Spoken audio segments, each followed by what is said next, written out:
Take yourself back to 2011. Nintendo has just announced the Wii U and showcased a couple of titles that were in development for the system. If you look hard enough, one of those titles was a little game called LEGO City Stories.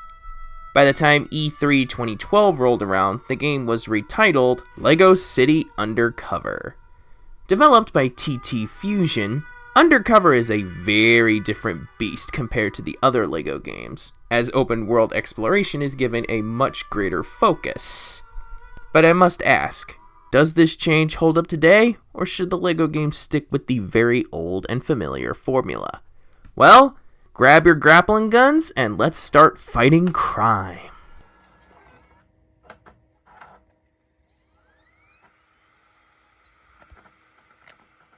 The scale of open world games usually means that some bugs will slip through the cracks. I mean, just look at the last game that I covered.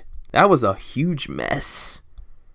But, to my surprise, this one is pretty clean. The worst bug in this game just has characters popping into existence. Natalia, I don't really see why you're in danger. Oh. These guys are good.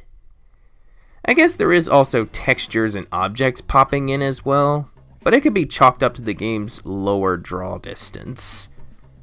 But there is one thing that will affect your game. Frame rate issues.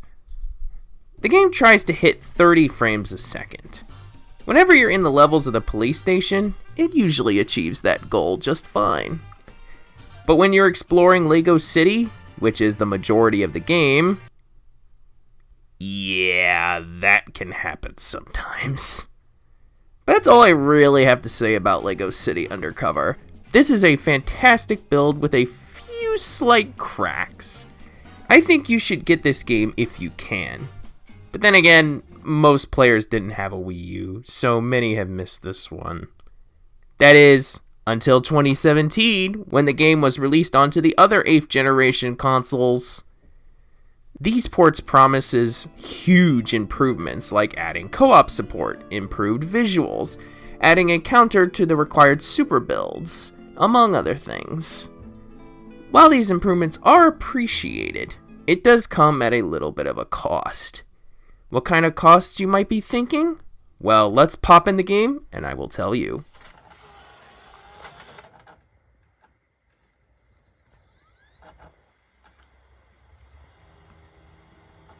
This build is what I originally thought the Wii U version was going to be.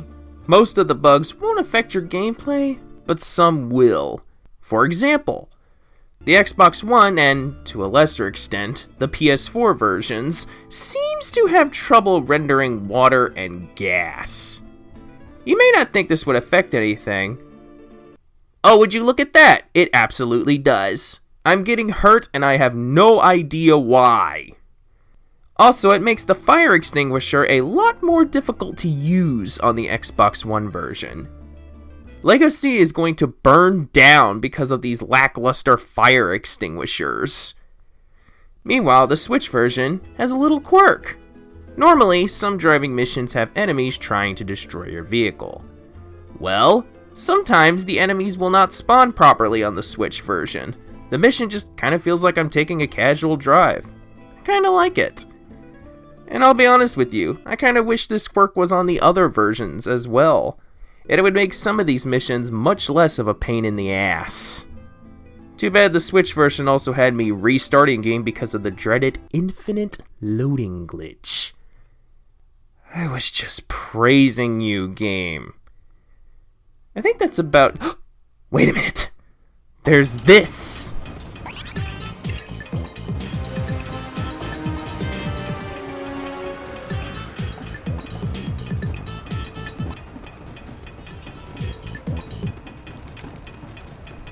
Yeesh, the Switch version's really struggling here, isn't it?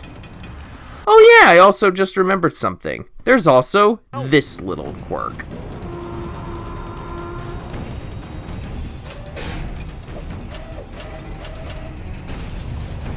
Rex, how the hell did you do that?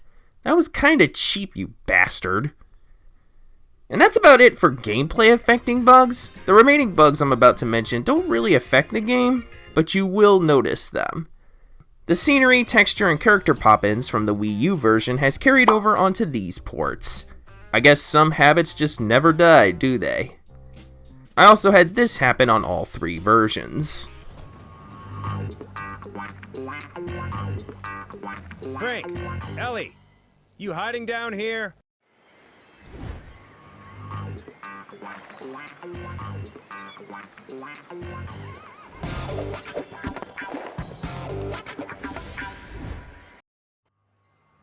Hey, gameplay. I'm trying to introduce the chapter. Piss off! The Switch version also had these graphic pop-ups saying, I've achieved my Super Bricks goal. Even though I actually didn't. Who else in this game is going to actually lie to me? Oh my god. Disappearing gumball machines! Will somebody help us all? Chase! Stop goofing around. The assets are disappearing and you're just off in space messing about. Get serious! And finally, I had not 1, but 2 audio bugs on the Switch version. Here, take a listen.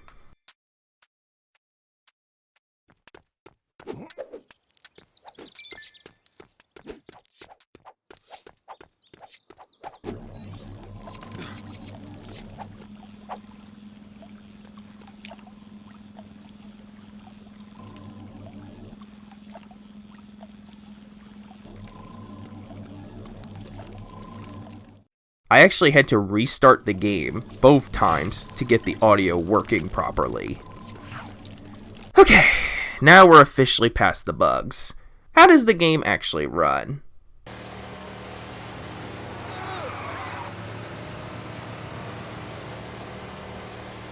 Oh god. The Switch port actually struggles harder than the Wii U port sometimes. Just look at me building the computers in the police station. There. This is our main computer. It doesn't usually smoke like this. It got hacked into this morning. Triggered a security alert and locked down the elevator, but it only blew up when Frank... Oh my god! With a hammer. How is it this hard to hit 30 frames a second? At least the other 2 versions run perfectly. In fact, it runs at 60 frames a second in the police station, levels, and some cutscenes. Great! Oh, well, that happened. Okay. Uh-oh. Is this game gonna... God damn it, Xbox! At least the PS4 version is smooth and doesn't crash in... Why does this keep happening to me? And the saddest thing about this, I had to restart the game again because... Look away, people with epilepsy. I had this happen. Consider this a bonus bug. And that is it for LEGO City Undercover Remastered. If it wasn't for the bugs, this would be worth the price of admission. The original Wii U version is definitely the definitive version of the game, but the PS4 version does come at a close second. And there's plenty of content to go with it as well. The game took me 10 to 12 hours to beat. Although, most of the runtime was taken up by the very lengthy loading screens. In fact, the original Wii U version is kind of infamous for its minute-long loading screens. But if you can look past that, the gameplay is actually fun and very enjoyable. I think you should definitely pick this game up if you can. Although I would avoid the Switch version. It's a little on the rough side unpatched.